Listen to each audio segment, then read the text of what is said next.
मोदी के सामने आला कमान के सरेंडर से दो हिस्सों में बंटी बीजेपी। मुंबई में होने वाली रैली में अडवाणी सुषमा ने हिस्सा लेने से किया इनकार। पेट्रोल की बढ़ी कीमतों पर वजीर आजम से जयपाल रेड्डी ने की मुलाकात। दिल्ली हुकूमत वेट हटाकर अवाम को दे सकती है हल्की सी राहत। और पाकिस्तान को दी जाने वाली इमदादी रकम में अमेरिका ने की तखफीफ।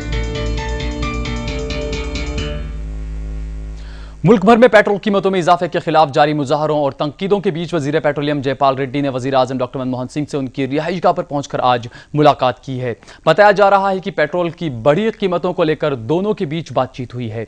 इस मौके पर वजीर खजाना प्रणब मुखर्जी भी मौजूद रहे। ज़ेर गौर है कि पेट्रोल की कीमतों में 7.5 रुपए के इजाफे के बाद मुल्क भर में मुजाहरे शुरू हो चुके हैं। इसी वजह से तुर्कमेनिस्तान के दौरे पर गए रेड्डी को जुमेरात के रोज फौरन वापस बुला लिया गया और उसके बाद आज जो है वो जयपाल रेड्डी ने वजीर खजाना प्रणब मुखर्जी और वजीर आजम डॉक्टर मनमोहन सिंह से मुलाकात की है। क्या कुछ रहा है इस मुलाकात में, ये अब तक कुछ खास बात निकलकर सामने नहीं आ पाई है।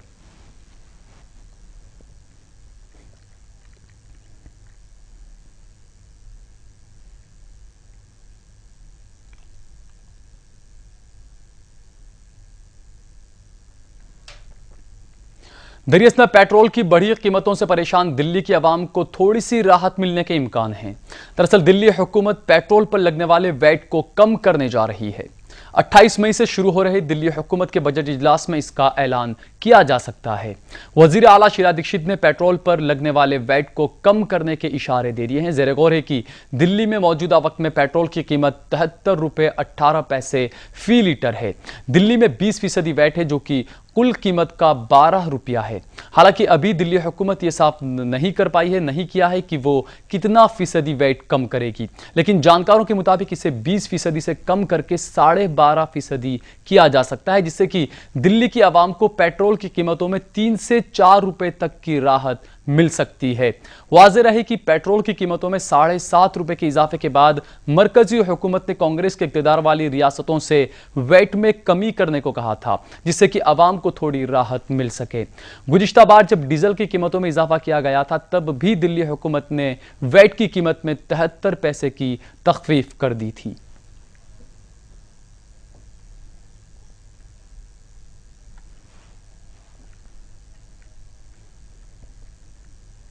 इधर डीजल और रसोई गैस के दाम बढ़ाने को लेकर होने वाले EGOM के इजलास को फिलहाल टाल दिया गया है। खबर थी कि आज वजीर खजाना प्रणब मुखर्जी की रहबरी में EGOM के इजलास में डीजल और रसोई गैस के दाम बढ़ाने का फैसला लिया जाएगा। दरअसल तेल कंपनियां हुकूमत पर डीजल और LPG गैस की कीमतें बढ़ाने को लेकर मुसलसल दबाव बना रही है। तेल कंपनियां पहले ही पेट्रोल में 7.5 रुपए फी लीटर का इजाफा कर चुकी है। इस इजाफे के बाद हुकूमत की हर तरफ जो है वो किरकिरी हो रही है और बताया जा रहा है कि और ज्यादा किरकिरी न हो और इस किरकिरी से बचने के लिए जो है हुकूमत ने फिलहाल इस इजलास को टाल दिया है। खबर है कि हुकूमत डीजल और रसोई गैस की कीमतों में इजाफा करने की तैयारी तकरीबन कर चुकी है, जिसके मुताबिक डीजल की कीमत में 3 रुपए से 5 रुपए तक का इजाफा किया जा सकता है, जबकि रसोई गैस की कीमत में जो है वो तकरीबन 400 रुपए तक का इजाफा हो सकता है। इधर पेट्रोल की बढ़ी कीमतों में कुछ कमी करने के इम्कान के बीच तेल कंपनियों ने अपना इरादा भी साफ कर दिया है। तेल कंपनियां साफ कर चुकी है कि वो पेट्रोल की बढ़ाई गई कीमतों को ना तो वापस ले सकती है और ना ही इसमें कोई कमी कर सकती है। उनका कहना है कि उन्हें करोड़ों रुपए का जिस पूरे मामले में जो पेट्रोल की जो कीमतें कम थी और बढ़ाए जाने का जो दबाव बनाया गया था हुकूमत पर, वो सिर्फ इसलिए बनाया गया था क्योंकि पेट्रोल कंपनियों को बड़े पैमाने पर नुकसान हो रहा है।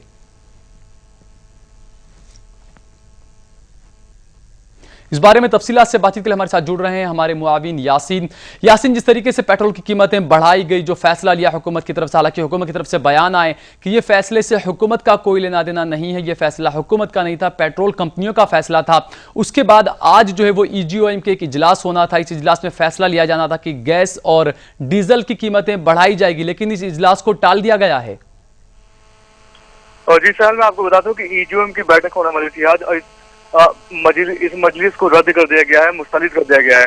और जहां तक सवाल है पेट्रोल की बढ़ी कीमतों को लेकर, तो देश के अंदर देश भर में आम जनता से लेकर जितनी मुख्य विपक्षी पार्टियां हैं, जो सारी की सारी पार्टियां विरोध कर रही है इसको लेकर। और हालांकि दिल्ली वासियों के लिए एक राहत की खबर यह है कि दिल्ली सरकार ने एक संकेत दिए है कि पेट्रोल में जो लगने वाले वैट हैं उसको कम किए जा सकते हैं 12%। तो उम्मीद ये की जा रही है कि 2 से 3 रुपए दिल्ली में पेट्रोल के रेट कम हो सकते हैं। हालांकि दिल्ली में 28 मई से बजट सत्र शुरू होने वाला है। हो सकता है कि दिल्ली सरकार उसमें 28 मई में बजट सत्र में वो ऐलान कर दे पेट्रोल के दाम कम करने के लिए। और मैं आपको बता दूं कि जयपाल रेड्डी भी अपना तुर्कमेनिस्तान का दौरा बीच में रद्द करके बीच में छोड़कर वापस चले आए हैं और प्रधानमंत्री मनमोहन सिंह से उन्होंने मुलाकात की आज। प्रणब मुखर्जी भी बैठक में शामिल थे।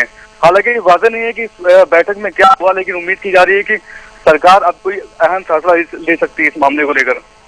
जी यासीन, बहुत बहुत शुक्रिया आपका। जमा को बता दें कि जयपाल रेड्डी जो कि गैर मुल्की दौरे पर थे, उनको अपने दौरे पर बीच में उनको दौरे को छोड़कर वापस आना पड़ा हिंदुस्तान। उसके बाद उन्होंने जो है वो आज वजीर आजम मनमोहन सिंह से मुलाकात की। इस दौरान जो है वो वजीर खजाना प्रणब मुखर्जी भी मौजूद रहे। और कहीं ना कहीं जिस तरीके से सरकार चारों तरफ से घिर रही है, चारों तरफ से सरकार की जो किरकिरी की जाए, हालांकि सरकार की तरफ से, हुकूमत की तरफ से कहा गया है कि जो फैसला लिया गया है पेट्रोल की कीमतों में इजाफा करने का, ये हुकूमत का फैसला नहीं है, ये पेट्रोल कंपनियों का फैसला है। हुकूमत का भी यही कहना है, पेट्रोल कंपनियों का भी यही कहना है कि पेट्रोल कंपनियों को बड़े पैमाने पर नुकसान हो रहा था, उसी की वजह से जो है वो मजबूरी में यह फैसला लिया गया है। इधर आमद से जायद इमलाक मामले में आंध्र प्रदेश के साबिक वजीर आला वाईएसआर राजशेखर रेड्डी के बेटे और कडप्पा से रुकने पार्लियामेंट जगन मोहन रेड्डी की गिरफ्तारी किसी भी वक्त हो सकती है। दरअसल उनकी जमानत अर्जी अदालत में खारिज हो चुकी है। वाज़ेह रहे कि जगन मोहन सीबीआई के सामने पेश भी हो चुके हैं। वहीं उनसे पूछताछ के दौरान हंगामे के खदशे की वजह से हैदराबाद में दफा 144 नाफिज कर दी गई है। उधर जगन के करीबी आबकारी वजीर को गिरफ्तार कर सीबीआई 5 दिन की रिमांड पर उन्हें ले चुकी है। आंध्र प्रदेश के आबकारी वजीर रमन्ना पर इल्जाम है कि काबीना के फैसले की अनदेखी करते हुए उन्होंने बंदरगाह और इंडस्ट्रियल कॉरिडोर की तामीर में लगी वानपीक पोर्ट्स प्राइवेट लिमिटेड कंपनी को कई छूट और सहूलियात दी, जिसके बदले में कंपनी के प्रमोटर्स ने जगन मोहन रेड्डी की कंपनी में तकरीबन 520 करोड़ रुपए का इन्वेस्टमेंट किया था।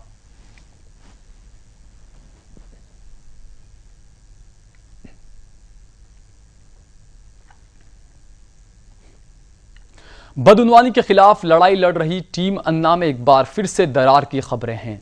सोशल साइटों के जरिए टीम अन्ना और उनकी मुहिम को प्रमोट करने वाले शिवेंद्र सिंह चौहान ने अरविंद केजरीवाल को चिट्ठी लिखकर उनकी मुहिम की रहबरी के तौर तरीकों पर कई सवाल खड़े किए हैं।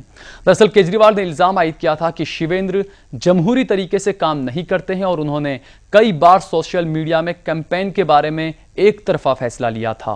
केजरीवाल ने यह भी कहा था कि अगर शिवेंद्र कोर कमेटी के फैसलों को नहीं मानते हैं तो उन्हें इस मुहिम से हटाया भी जा सकता है। वहीं शिवेंद्र ने केजरीवाल को लिखे खत में लिखा है कि जब तक ये साबित नहीं हो जाता है कि उन्होंने इस मुहिम के मफाद के खिलाफ काम किया है, तब तक किसी भी तरह से उन्हें कोई अलग नहीं कर सकता। झगड़े की वजह यह भी बताई जा रही है कि अन्ना के महाराष्ट्र दौरे का प्रोग्राम फेसबुक और ट्विटर पर पहले आया और उसके बाद में इंडिया अगेंस्ट करप्शन की वेबसाइट पर आया था।